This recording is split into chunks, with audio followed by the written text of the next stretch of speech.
Okay. So I'm back on. All right, perfect. Okay, so Janina, if you just want to go ahead and get going, we've got the recording started, so take her away. Alrighty. Okay, so thank you all for attending. This is the purpose of this webinar is to give you a little bit of an overview of what you can expect tomorrow, on Thursday at the conference in Atlanta, and to give you a little bit of an overview of the regulatory policies that we are going to be looking at and discussing. So this webinar is specifically for that Southeast regulatory policy exercise. Just a little bit of background about SeeAction, which is sponsoring this. It's in US DOE. It's a network of approximately, and I'm on slide number 3, a network of 200 plus leaders and professionals led by state and local policymakers, bringing energy efficiency to scale. And there's a number of working groups within SeeAction, and if you look on the right of your slide, you can see the list of various working groups that are addressing different aspects of energy efficiency. And the group that we're working on right now and that this is about is the ratepayer-funded energy efficiency policy. Next slide. So the purpose of the working group, which is the foundation for the regulatory policy exercise, is it created a blueprint that was approved by all the members and presented to an executive group in 2011. And the goal is to provide assistance and tools to key stakeholders with roles in relevant oversight forums, and to look at a range of potential solutions to the challenges of creating utility motivations that will lead to energy efficiency. In other words, utilities are in the business of selling KWH and when you energy, and when we tell them, advise them that they should do energy efficiency, you're telling them not to sell their product. So how do we motivate them to take that kind of role, which is intuitively counter to what they've always done? So the purpose is to consider a suite of utility motivational approaches, including regulatory rules and structures, cost recovery mechanisms, energy efficiency targets, throughput incentives and performance or other financial performance incentives, as well as use of a third-party program administrator. So this is a menu of options that you can look at in order to try to change the traditional paradigm. And the purpose of this exercise will be to look at some of these and to look at the advantages and disadvantages. So that's what we'll be doing tomorrow. So in terms of value and concept, I want to go down to what we're going to be focusing on, which is the three-legged stool of utility financial issues. And what we're going to be covering during the regulatory policy exercise are energy efficiency program cost recovery, mitigating or eliminating the throughput incentive, i.e. dealing with the lost revenue issue if the utilities engage in energy efficiency and are selling less energy, and aligning the customer and utility interests through incentives. So we've created an interactive exercise. This is not going to be a lecture where you're all going to have to participate. And if you look at the agenda, there will be a number of exercises that you'll be engaged in to help work through these issues and understand the perspective.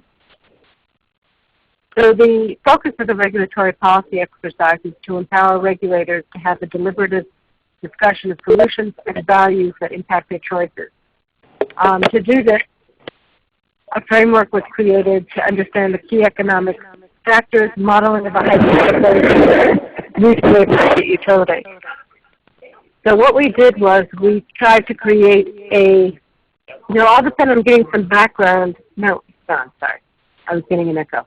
Okay, so what we've basically done is we've created a scenario where we have witnesses presenting different perspectives on the issues, and what we're calling these are skits with mock testimony. So we will have represented the utility, consumer advocate, commission staff, environmentalist, and industrial consumer, and they'll take positions that are typical to what they might take in an actual proceeding, but not necessarily recognizing that in every state, every party may take different positions. There's no one position that one party always takes, but we tried to make it as relevant as possible. And the value then is what we did was we took these and LB&Ls and modeled the results of the positions taken by each of the parties. And the value that I think comes from this exercise is not only in seeing and understanding what the policies are and what the impact are on policies on a whole lot of different aspects, but also to see what is the monetary and financial impact. How does taking certain positions impact revenues for the utilities, and how does it impact the rates that customers pay? And that's what the modeling that LB&L did will help demonstrate on a hypothetical basis. So the first thing we're going to talk about is how energy efficiency investments impact utility revenue. Under rate of return regulation, utilities can increase their earnings typically in three ways. One is to increase the operational efficiency. In other words, if they reduce their costs below what their test year costs are from a rate case, they will save money. They can also sell more energy above the projected sales that were used to determine rates in the last rate case, and that's referred to as the throughput incentive. That will also generate additional funds. Or they can build infrastructure, because under current rate making, any capital investment, the utilities earn a return on that, and that can go back to the shareholders. So these are three ways that utilities typically increase their earnings. And as you can see, these are somewhat geared towards capital supply solutions as opposed to being geared towards energy efficiency type solutions. Next slide, we're on slide 9. So let's take a look at rate of return regulation, just do a quick refresher on it. So the rate case formula that is used is revenue requirements equal test year expenses plus depreciation plus taxes plus the rate base times the rate of return. So in the previous slide where we talked about the increasing infrastructure, that again would be something that would be in rate base that they would earn a return on. So once the revenue requirements are determined and the Commission says, okay, this is the level of revenue you need, the formula to then, the way the costs are recovered is then to take a look at the number of customers and multiply that by the customer charge, plus the projected sales amount times a price per kWh that is set per customer class, or however the Commission breaks down the rates. And that should equal the utility's total revenue requirements. Or another way to look at it is that the price per kWh is equal to the revenue requirements minus customer service charge plus the revenue times projected sales. Next slide. The opportunities to increase earnings between rate cases is what we're going to talk about now, which is because actual revenues equals actual expenses plus depreciation plus taxes plus rate of return times the rate base, and the actual revenue is recovered from the customers through the formula we just talked about before. The utility makes money by reducing those actual expenses below test year amounts, as we said earlier, or increasing its sales. Next slide.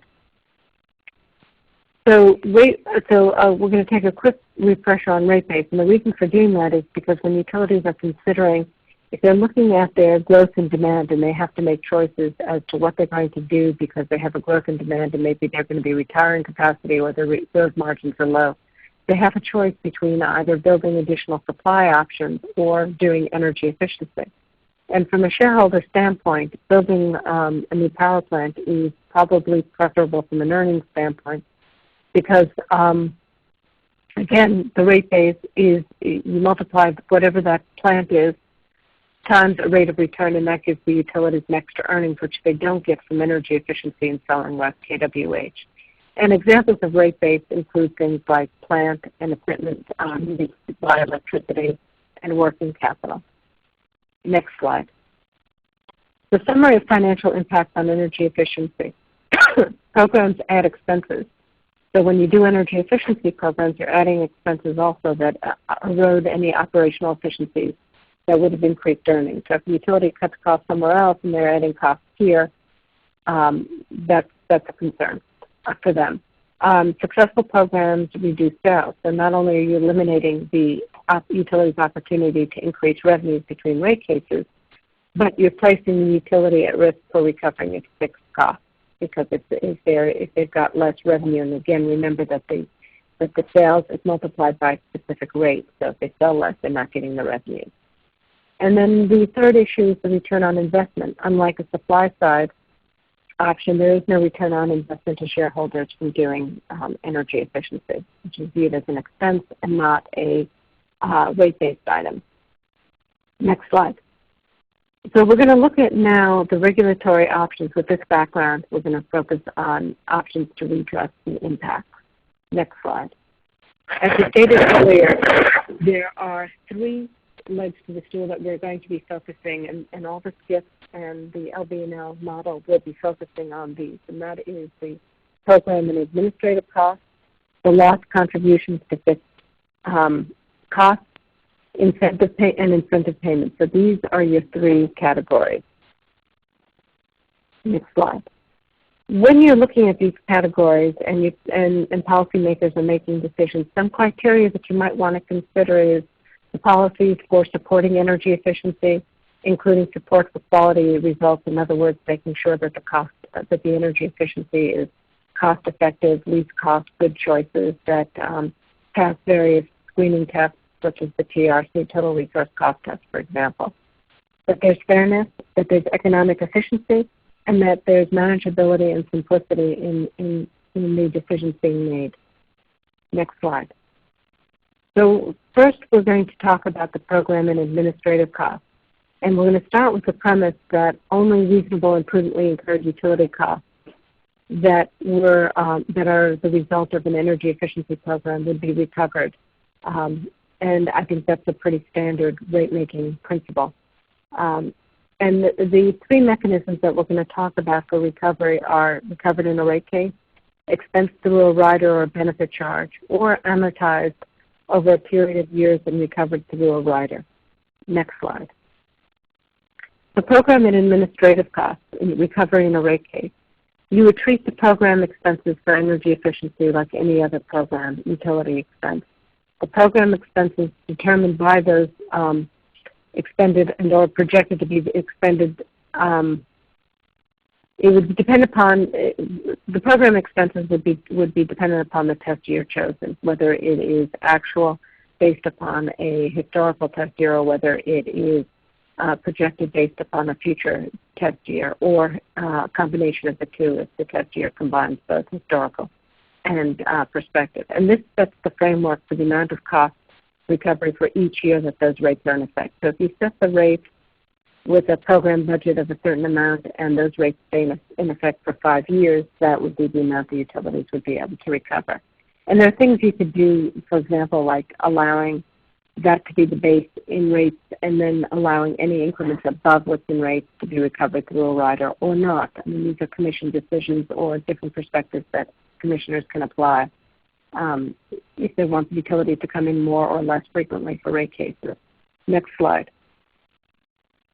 The other mechanism that's frequently used is program and administrative costs or benefit charge. So a program budget is calculated on an annual basis, and the commission staff confirms that the program expenses were reasonable and prudent. And at the end of the year, or more frequently, it's up to the commission to determine. It could be every 6 months, it could be monthly, but commonly it's 1 year. There is a rider that is used to true up the amounts that are recovered in rates by customers. Also, you could have a benefit charge that generally stays the same over the time period, or increases as the program goes. So in other words, there's a set aside a certain amount of money to collect from customers, and that creates budgets and expended on the energy efficiency program. And that's usually done through a rider as well. Next slide. The other is sort of a hybrid of the rider approach, which is to amortize over a period of years and expense through a rider. And under this mechanism, if in the early, this might be something that commissions may possibly want to consider in early years where there is a lot of money spent on startup costs, education, marketing, and less on the actual delivery of programs, which increases over time. So in order to sort of spread out the cost over the early years, what the commission could do is allow it to be recovered through a rider, but amortize the cost, for example, over like a 3-year period, so that the rate impact on customers is smaller. But as you get past 3 years, if you continue to amortize over 3 years, you're going to be paying for what's the equivalent of a full year's amount anyway. But it does help in the early years to offset those costs where there aren't as many benefits necessarily flowing back. the other thing about amortizing the cost is the issue of should there be a carrying charge associated with it, since the utility is not getting back its money contemporaneously. And again, that's another issue for the Commission to consider. And then if it does do a carrying charge, what would the carrying charge be based on, the cost of debt or some other amount? Next slide. Now we're going to switch gears and talk a bit about the mechanisms for the cost recovery, for cost recovery of lost revenues from energy efficiency. And there are three mechanisms that are most commonly used. The first is the loss of revenue adjustment mechanism, referred to as LRAM. Second is straight fixed variable rates, which is much less common but has been adopted in a few places. And thirdly is decoupling. Next slide. The loss contribution to fixed revenue basically allows the utility to recover the costs the Commission has determined through a rate case that the utility will incur for doing its energy efficiency program. When utilities encourage customers to use less, they are thereby reducing sales, and it potentially impacts their ability to recover their targeted revenue requirements. Next slide. So the way this works is the utility, it's a much more technical way of doing things that requires a much higher degree of accuracy, because basically what the utility would do is come in and demonstrate that as a result of its portfolio of programs, that portfolio of programs saved X amount of kWh, and that was kWh revenues from which they did not recover. And therefore, the LRAM mechanism would allow them to take those revenues, put that into a surcharge or recover through rate, and recover that cost. So you'll see there's an example of a CFL program which produces 60,000 kWh of energy savings, and the volumetric portion of the rate is, let's say, 5 cents. Then the utility would be granted 60,000 tons, 5 cents, which would be $3,000 in lost revenues to recover that. So once the Commission confirms this, then the utility would be able to recover it. And again, it requires much more. It can be a more litigious way, because you'll get differing opinions about how much the utility actually saved or not. I mean, sometimes it can be straightforward, but it requires a certain level of proof. Straight fixed variable, which has only been used in a couple of states, allows the utility to recover its revenue requirements through a fixed charge for distribution, and it reduces the volumetric component of rates to just fuel or short-run marginal costs. An example of a fixed cost and volumetric rates are 100% fixed cost and no energy charge, or a 70% fixed cost and 30% is variable through an energy cost, which is a partial straight fixed variable rate. And the next slide shows you, slide 24, shows you how that can work by looking at a typical customer bill with both a high and a low customer charge. So take the high customer charge column, where the customer charge is $25 compared with a low customer of $5. The usage charge to reach the revenues of $75 would be 10 cents versus 14 cents. So what you can see from this, on the one hand, is that it allows the utility to recover whatever those revenue requirements were through fixed charge. But it also does not necessarily send customers the price signal, because the volumetric charge has been reduced substantially.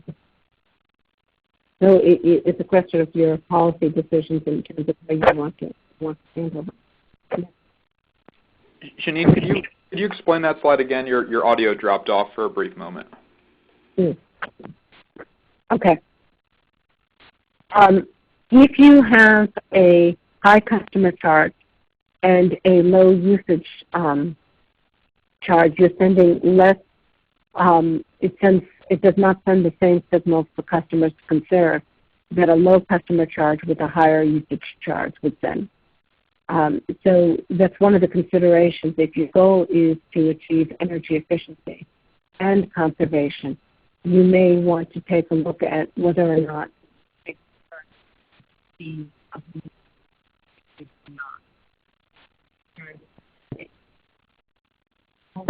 same level of price, and it will also increase the payback for energy.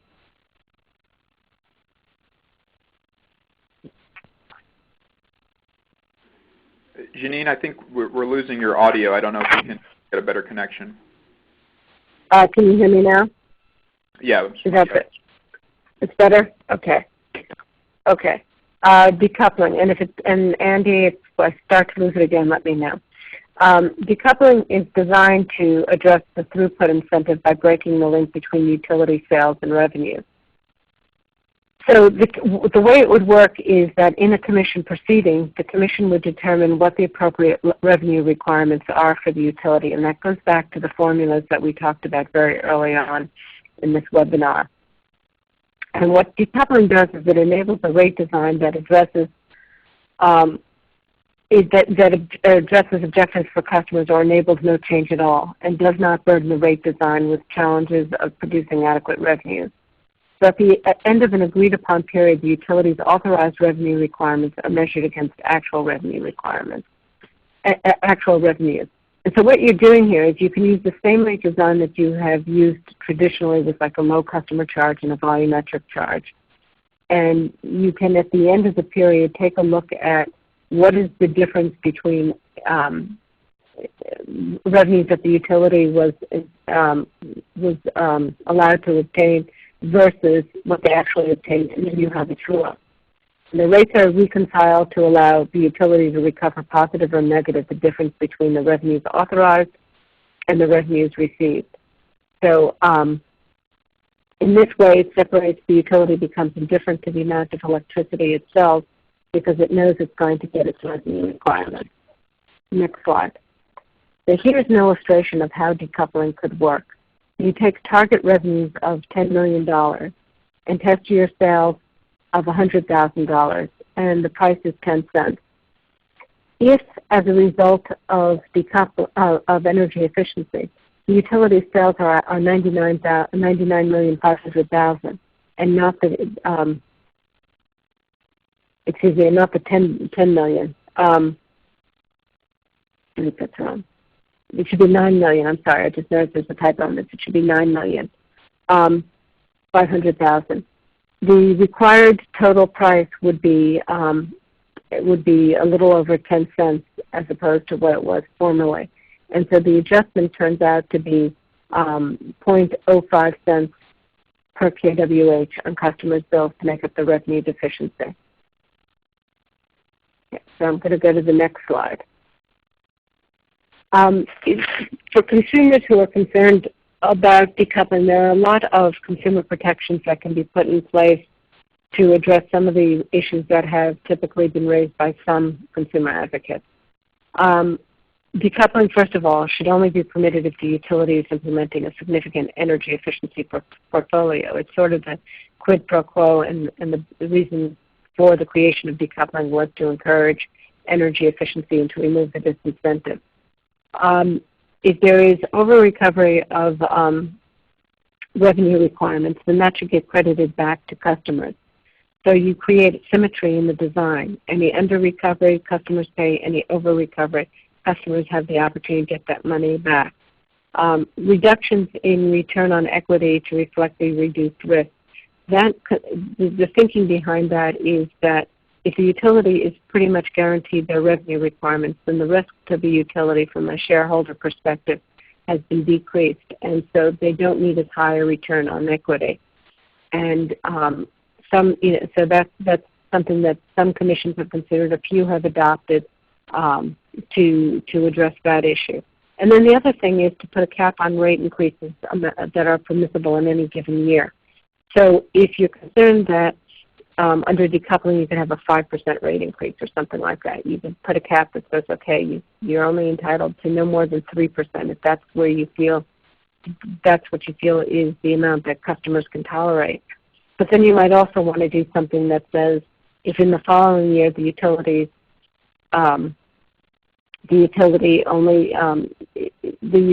lost revenue amount is 2%, we'll let them recover another 1% to make up for what they didn't recover. So in other words, creating a sort of carryover provision for a period of years to sort of net it out over years. Typically, what we see with decoupling is that the adjustments can range from plus or minus 5%, but pretty much the bulk of the adjustments are in the minus 1 to 2% or range, and not much more than that. Okay, so the last leg of the stool to talk about is utility incentives. So we've addressed the fact that the utility can recover its costs, which is important for the utility to be able to want to do this. We've addressed their recovery of lost revenues to address the issue of them losing sales. But then for the utility, there's still the question of I'm still better off building a power plant because I earn a return on a power plant, but I don't get any kind of return for energy efficiency. So to address that issue, to put a supply option and a demand side option on the same footing as a resource option for utility in its planning, utility incentives were created. And the goal is here to try to make it a sort of an organic part of the utility business plan, so that the utilities want to do energy efficiency and they embrace it, because when they do, they'll do a far better job than if they're already doing it kicking and screaming. So the incentive offers an additional revenue source for utilities and are added to rates in consideration for the added value that the performance gives to customers.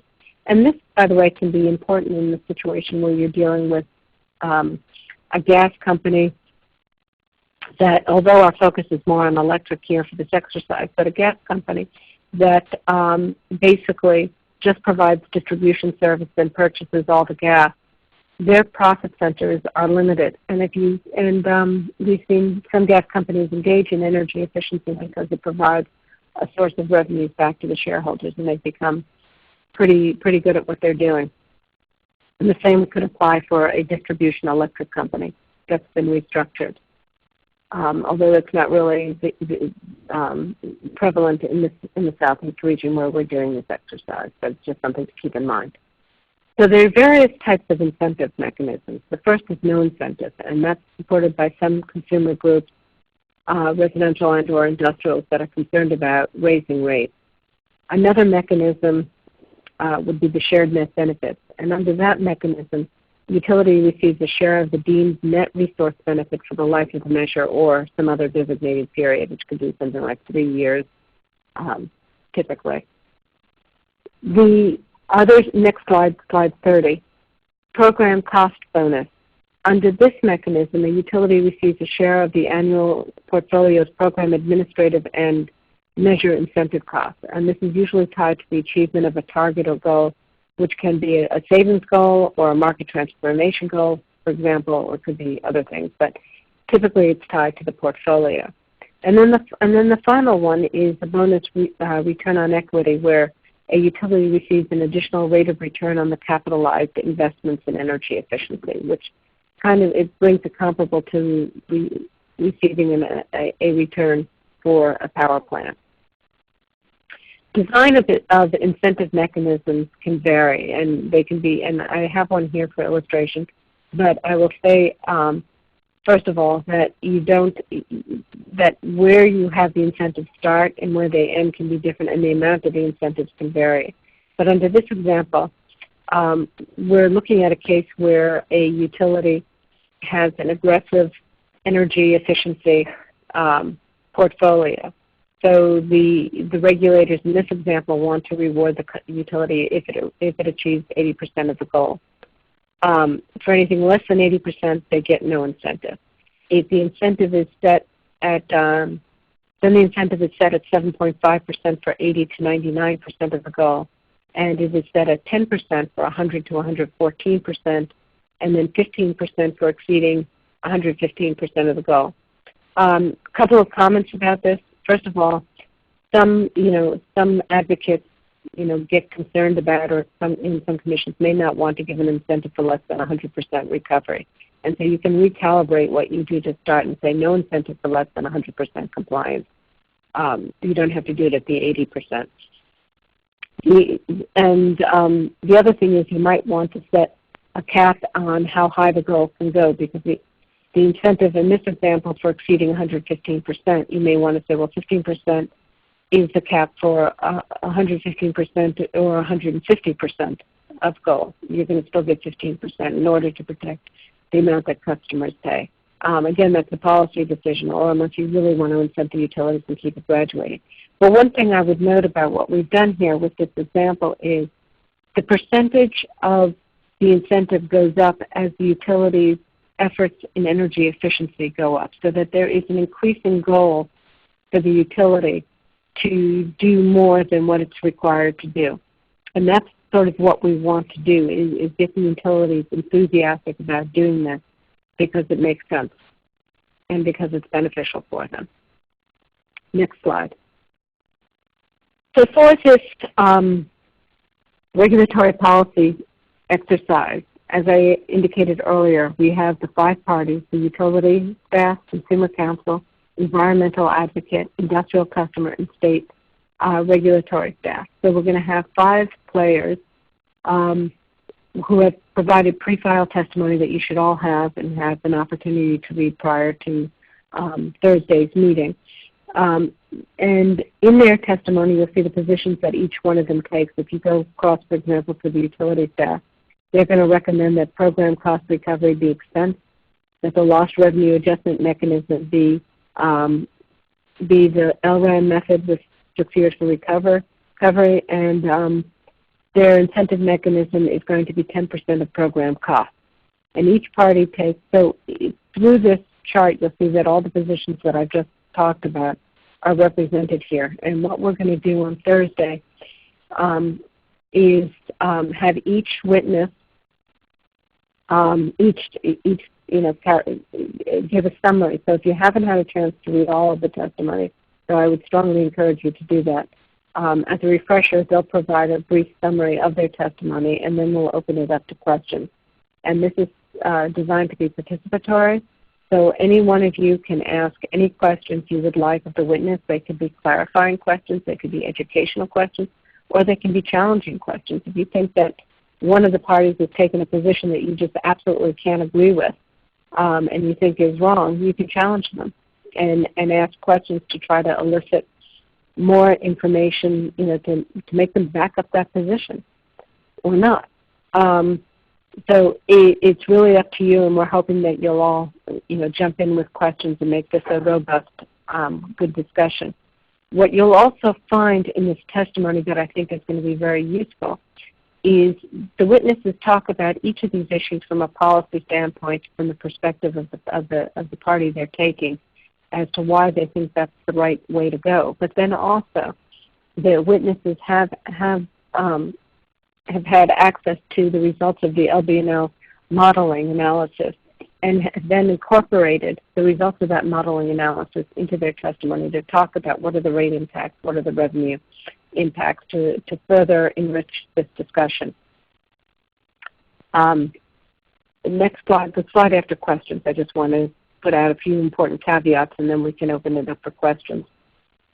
This exercise is meant to be a simulation, and this is sort of our disclaimer, and represents views that any one of the stakeholders could credibly argue, but does not purport to be definitive positions by a stakeholder on an issue, given the diversity of views within one stakeholder group. And if you go to any meeting of utilities or consumer groups or environmental groups, you'll find that there's a diversity of opinions on how's the best way to get to where you need to go. But we tried to be as representative as we could. The model is an attempt to reflect the characteristics of a typical Southeast utility, recognizing that the model inputs may vary among utilities. So this is sort of a sort of a model utility, but not necessarily a specific utility that was used for purposes of this. The skits represent the essence and rationale behind positions taken as concisely as possible and are abbreviated from what any stakeholder might typically file in an actual proceeding. In other words, we put a page limit of like 10, 12 pages on each witness's testimony. Each of these witnesses was capable of going on for 50 pages, but we didn't think you'd want to read 250 pages before coming here. So again, we tried to be as concise and really pull out the essence of the position, but you should all feel free to dig deeper when you ask questions. And last slide, just about RAP, Regulatory Assistance Project, which you're free to look at your convenience. So go back up to slide number 33, questions.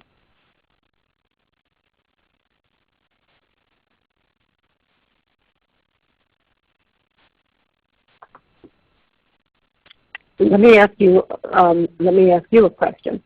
How many of you have had the opportunity to, usually this is better with a show of hands, so this may not work, but how many of you have had an opportunity to look at the testimony and have questions that you're looking forward to asking at the meeting? Oh, I can feel those hands just shooting up.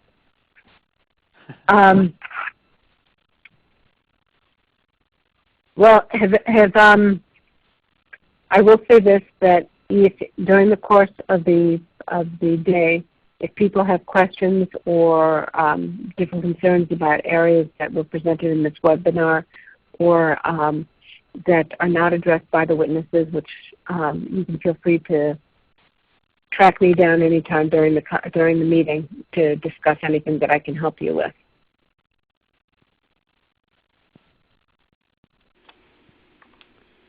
No questions?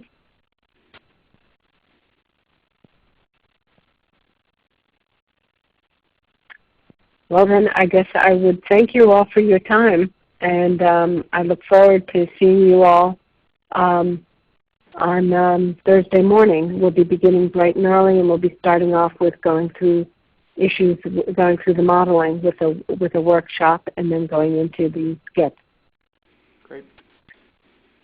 Great, thanks Janine, and we'll be sure to post a recording of this webinar and send the link out to folks if you want to refer to it before or even after Thursday if you have additional thoughts or questions. So thanks everyone for attending. Thank you. Bye. Thank you. Please stand by.